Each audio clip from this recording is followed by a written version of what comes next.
Today, MoDOT released a list of hundreds of road projects that crews could start working on if voters approve a 0.75% sales tax increase. Good evening, everyone. I'm Shale Remien. And I'm Brittany Pieper. One of the major projects that could affect mid-Missouri drivers is an overhaul of the I-70 Highway 63 interchange and a complete rebuild of I-70 across the state. KOMU 8's Nick Thompson tells us what I-70 could look like in a few years if MoDOT gets that money.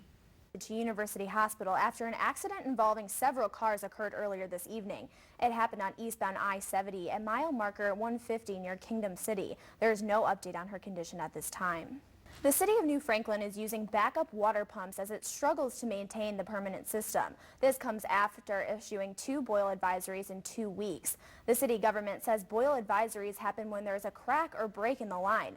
The city administrator says New Franklin's water treatment facility and pipelines from it are very old and break and cracked often.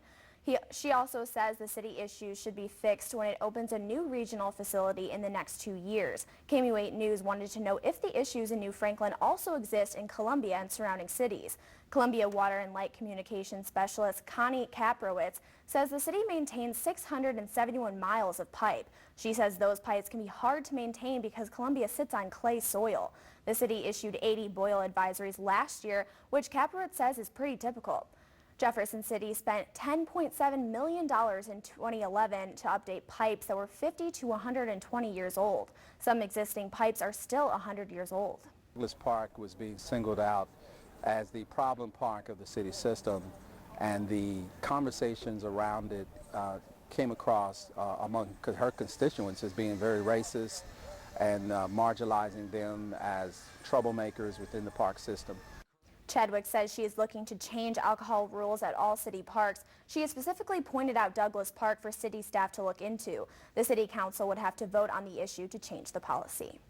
Chadwick says she is looking to change alcohol rules at all city parks. She has specifically pointed out Douglas Park for city staff to look into. The city council would have to vote on the issue to change the policy. Tonight is not your typical Friday night. It's the Friday the 13th. And it's also not your typical Friday the 13th. KOMU 8's Andrew Kaufman is live to share with us a phenomenon that only happens about once in a lifetime. All right, thanks, Andrew. High schoolers and horses from all across the Show Me State gathered in Columbia today for the Rodeo State Championships. The young riders saddled up tonight and their horses kicked and bucked and tried to knock them off. The riders wear minimum safety equipment, usually just a protective vest and some wrapping around their arms. Parents and spectators at the championships tonight watch nervously, and they say they're hoping for a smooth competition. The 4 riders who place in each event will travel to Wyoming for high school national championships from July 13th through the 19th. Winners will be announced tomorrow.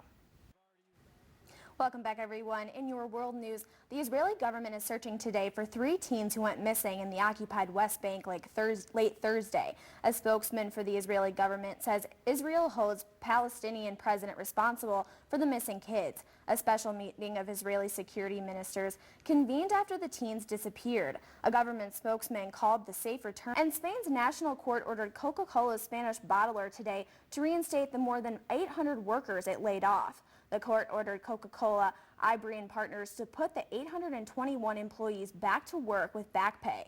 The company announced the layoffs and closures of 4 Spanish plants back in January. Friday's ruling said Coca-Cola Ivory failed to give the union's negotiating committee a detailed layout of the reorganization plan. Planning one wedding can be stressful enough, but this couple has gone through the ceremony 66 times. Britt, Alex Pelling, and Lisa Grant actually quit their jobs to spend time traveling around the world to get married in different cultures. Their latest wedding was in Pakistan, and Pelling said it was one of the most memorable ceremonies to date. The husband and wife want to travel to India for wedding number 67. However, they say their van recently broke down and can't be fixed, so they might just have to stop at just 66 weddings. Thanks for joining us. Have a great weekend and happy Father's Day to all the dads out there.